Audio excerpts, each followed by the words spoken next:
So, welcome to Thursday. It's hard to believe that we've gone through another book, and hopefully you've enjoyed it. And so, I decided that I'm not going to give vocabulary for today, and I'm not going to give questions because it's the final chapter. And I want people to just listen to the final chapter and just enjoy it. Hopefully be satisfied with the way it ends. We'll see. So, if you remember when we left yesterday, Atticus had gotten on the plane and is off with Mike Williams. Jamie went to school and she asked to speak to her classmates, and so they all gathered in the auditorium and she apologized to all of them for breaking their trust. And it ended with Kyle saying that he'd still like to take her to the 8th grade dance if she would like to go. And her response was, well, I'm going to be lucky if I can go anywhere before I turn 18. So that's how it ended yesterday. So chapter 17, The Hope Chest. Haley grabbed the helium-filled Mylar birthday balloon and the latex balloons that had been tied to the back of Jamie's chair at the dining room table and raced into the living room. We all have to have balloons, she said as she handed a blue and red latex balloon to each of her grandparents, a green one to Charlotte, and a yellow and pink one to her mother. Mommy, hold mine, please. Haley dropped to her knee and tied the shiny silver balloon to the leg of Jamie's chair. The balloon bobbed above Jamie's head. Thanks, Peanut. She yanked the string to make the balloon bounce a few times, and Haley giggled. After retrieving her own pink balloon from their mother, Haley settled herself on the floor next to Jamie's chair. I'll help you open presents, Haley announced as she took the first of 3 wrapped boxes off the coffee table and handed it to Jamie. Jamie stared at the gift. It was her 14th birthday, and she should be excited and happy, but she hadn't been able to shake the dark cloud that had been hanging over her since Atticus left 3 weeks earlier.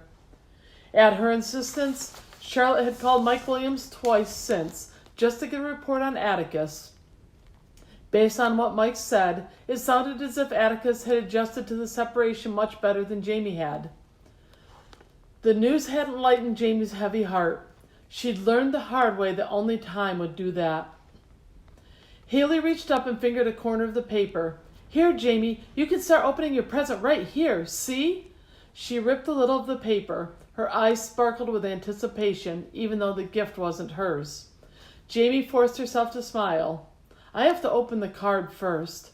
Haley ripped it from the paper. Here, read it, she said impatiently. Haley, her mother scolded, this is Jamie's birthday. Haley stuck her lower lip out. She's too slow. Sorry, Jamie said as she opened the envelope. The card and gift were from her grandparents. It was a beautiful card that talked about how proud they were to have her as a granddaughter. Her eyes got misty. Accepting the compliment was still difficult after what she'd put everyone through. While she read, Haley tugged at the wrapping paper on the gift. One whole end was almost open by the time Jamie took over. Jamie peeled back the rest of the paper and lifted the top off the box. Inside was a pair of jean capri pants she and her grandmother had spotted while shopping together a few weeks before. 2 $20 bills were tucked in the front pocket. She stood, and because her knee was no longer swollen, she walked with barely a limp. Thank you. She hugged her grandparents. I love the pants, and I'll put the money in my bank account. I sure have enough bills to pay right now. You're welcome, dear. Her grandmother planted a soft kiss on her cheek. Happy birthday. Jamie returned to the birthday chair and opened the other 2 gifts. Charlotte gave her the 2 most recent books by her favorite author and a gift certificate to the mall. In the box from her mother and Haley, she received a new case for her cell phone, a summer outfit, and another gift certificate to the mall. She held up the gift certificates. I guess Stephanie and I will need a ride to the mall. She turned toward her grandfather with a devilish smile and added, Grandpa. Everyone laughed when he groaned and held up his hand. Not the mall, please, anywhere but the mall. Jamie laughed and piled her gifts together. Thank you, everyone. The gifts are wonderful. Sorry. Wait, her grandfather said. There's one more. He left the living room, and Jamie turned to watch him. When he returned, he was carrying a big gift wrapped in a large green blanket. He set it down in front of her and then kneeled to look at Jamie at eye level. "This one's very special, Jamie. It's something your dad had intended to give you. I finished it for him." "My dad?" The question came out on a whisper. She looked up to see her mother's and grandmother's eyes glassy with tears. Glancing back at the blanket, she reached out tentatively, as if what was underneath might bite her. Her fingers grasped the edges, and she slowly slipped it off. She gasped when she revealed the beautiful oak chest. With her index finger, she traced her initials, which were so intricately carved on the top. Her jaw trembled, and tears caused her world to waver. She flattened her palms on the top and closed her eyes, imagining her father bending over the wood, piecing the box together. "It's your hope chest, Jamie," her mother said with a slight hitch in her voice. "Usually a young woman gets it later when she's thinking about getting married, but your dad wanted you to have it for another reason. He had bought some things to put inside it when he was done. Open it." Jamie's hands shook. She reached out and lifted the rounded edge of the lid. Inside, there were dog grooming tools, also with her initials on the wooden handles. She picked up each one, turning them over in her hand, imagining her father carefully selecting them with her and Atticus in mind. Then she lifted the maroon leash with Atticus's kennel name embroidered on it, Chartay's Sweet Justice Finch. Her father knew how much she was looking forward to showing Atticus. When he'd bought these, he'd have had no way of knowing that dream would never come true. Jamie grasped the leash and stared at it. It would have been the most wonderful gift in the world, if only. "This was supposed to be my show equipment box, wasn't it?" She looked up at her mother through bleary eyes and saw her nod. "It still can be," her mother said. Jamie shook her head. "Not without Atticus." She didn't know what else to say. There were other dogs she could show, but her dream had revolved around Atticus. She'd keep the leash as a fond memory of a time when she and her father had laid out in the grass and looked up at the night stars, talking about her hopes of showing him. She'd hang it on her bedroom wall as a tribute to what they'd shared and as a reminder of her father's final gift to her. She turned to her grandfather. "Well, Grandpa, I guess it's like the quote you taught me a long time ago. 'Tis better to have loved and lost than never to have loved at all." Grandpa rested and nodded, his eyes moist. Alfred Lord Tennyson's In Memoriam. The room was so quiet that only the ticking of the grandfather clock filled the silence. After a few moments, her mother and grandmother softly blew their noses. How hard it must have been for them to decide to give her the chest and its contents, she thought. "This is a beautiful gift," Jamie said as she laid the leash back in the chest. "I know it sounds corny, but I can feel the love that went into it." Her grandfather cleared his throat and slapped his hands on his knees. "I'm glad you like it." He glanced around at the others. "I don't know about anyone else, but I'm ready for a little birthday cake." Haley leaped to her feet and grabbed his hand. "Me too. It's chocolate with cake and chocolate with frosting, Grampy." "Chocolate? Chocolate?" he repeated. "My favorite." He winked at Jamie as he stood. "You ready, birthday girl?" Jamie could have hugged Haley and her grandfather. Her little sister was totally unaware of the seriousness of the moment, and in her innocence had broken the tension. And her grandfather had seized that moment. Sorry. Getting out of the chair, Jamie smiled. "Yeah, I'm ready for some chocolate and chocolate." Her knee had stiffened from sitting too long, and for the first few steps she limped, so her grandfather hooked his hand under her elbow to assist her. "I'll get the ice cream," Grandma Reston offered when Jamie's mom entered with a layer cake. It was dotted with 14 candles. "Who's getting the fire extinguisher?" her grandfather asked. He slipped into a chair opposite Jamie. Haley furrowed her brow as she climbed into the chair next to him. What do we need that for?" "In case all of those candles on Jamie's cake start a fire." Jamie's gaze connected with her grandfather's. That was the same joke her father had used last year when she turned 13. She appreciated her grandfather bringing him into the room once again. Charlotte entered the dining room and stood behind a chair at the end. As soon as Jamie's mom lit the candles, they all started to sing. Jamie glanced around at the people she loved the most in the world. She'd made a big mistake, but they hadn't held it against her. In so many ways, she was the luckiest girl in the world. When they finished, her mother set the cake with the flickering candles in front of her. "Make a wish."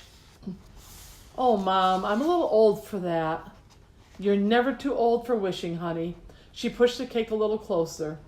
Rather than argue, Jamie squeezed her eyes shut. She could never have the two things she really wanted, so she pretended to wish. When she opened her eyes, everyone was staring at her expectantly. She took a deep breath and blew out the candles. As the last one flickered out, the doorbell rang. Her mother started toward the front room. "I wonder who that is." Jamie started plucking the candles from the cake, diligently sucking off the frosting from each one she removed. She murmured, purposely torturing Haley. When she noticed Haley staring at her with a hungry look, she gave in with a smile. "Here." She held out the last two candles for Haley to lick. "Jamie, there's a visitor here for you," her mother called from the front hallway. Jamie glanced around the table. Her best friend Stephanie was the only one missing, but she'd told Jamie she couldn't make it until 8 o'clock. That was still almost an hour away. Jamie left the table, barely noticing that her grandparents, Charlotte and Haley, were following her. "Who is it?" she asked as she tried to see out the front window. Then she saw Mr. Hubbard's car. Had they invited him to celebrate her birthday with them? "Is Mr. Hubbard here?" "Come and see," her mother said. Her mother's huge smile made her suspicious. Jamie reached for the handle and pulled open the heavy wooden door. "Happy birthday," Mr. Hubbard chortled. He leaned against his walker, holding the end of a leash, and at the other end... Okay, I wrote the book and I'm crying. And at the other end sat Atticus. Okay, give me a second.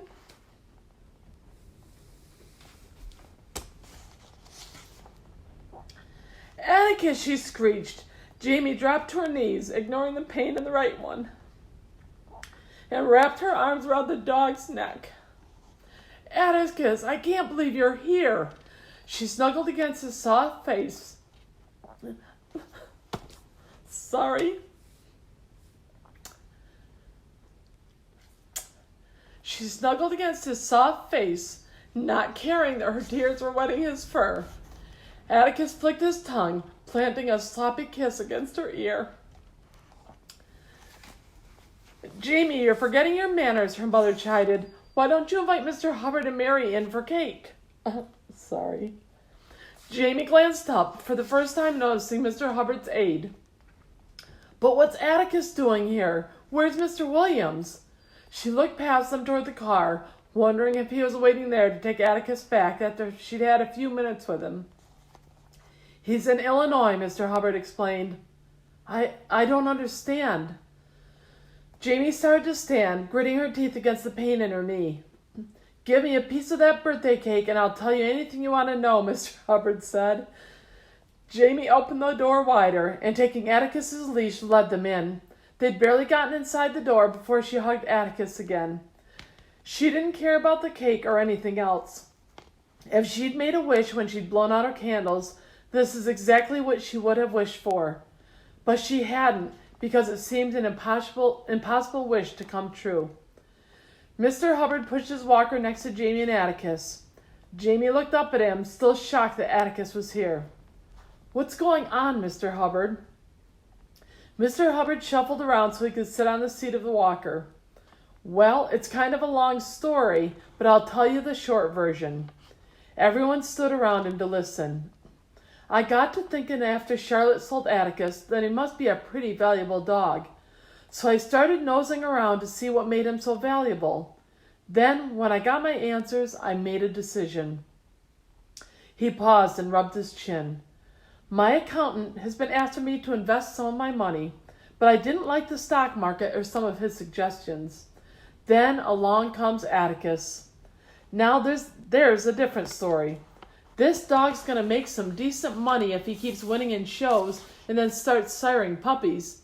I knew that was the investment I wanted to make." Lacing his fingers together, he looked toward Charlotte. So I got the name and number to contact his new owner, and I struck up a deal. He and I entered a partnership, and I became part owner of Atticus. He gets a bigger share of the profits and the first pick of the litter each time Atticus becomes a daddy, but as for the rest of the puppies, we sell them and share the profit. Mr. Hubbard pursed his lips and patted Jamie's head. So you see, he's making out pretty darn good in this deal, but so am I. And my accountant is happy because I've made an investment that should pay back pretty good returns. Charlotte stepped up next to Mr. Hubbard. And Mr. Hubbard is going to board Atticus at Charté Kennels, so I win too. Jamie couldn't contain her smile. She didn't really understand all that talk about investments and returns, but what she did understand was that Atticus was back and Charté Kennels was safe from creditors, at least for now. What more could she ask? Oh, and there's one more thing, Mr. Hubbard said. He turned his attention to Jamie. I want you to be his handler as soon as Charlotte feels you're ready to show him. Jamie's eyes widened. Me? Yes, you. It's what you and Atticus have been working toward, isn't it? Jamie nodded, speechless. Good, then that's settled. He looked toward the dining room. Now where's that cake? Haley stepped next to Mr. Hubbard and took his hand. It's chocolate with chocolate frosting, she told him. Come and see. They all made their way toward the dining room, but Jamie had one more thing she had to do before she could have cake. She hooked her fingers under Atticus's collar. Come here, boy. Atticus followed her to the hope chest. She lifted the lid and reached in to take out the new leash. Pride swelled in her chest as she unhooked the old leather strap attached to Atticus's collar and snapped on the new one from her father. She held up the middle part of the maroon nylon leash so the words were in front of Atticus. You see this, Atticus? It says, Charté's Sweet Justice Finch.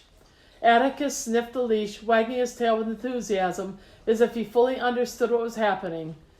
This is Sweet Justice, Atticus, she said. You're back where you belong. There you go. I apologize that I lost it there. I shouldn't have been surprised, right? I hope you enjoyed finding Atticus as much as I enjoyed being with you each day. It was a lot of fun for me. I hope you all stay healthy and safe, and all this is over soon. If you want to contact me via my website, it's www.lorigiffordadams.com, and I'd love to hear from you. Take care and have a great day. Bye.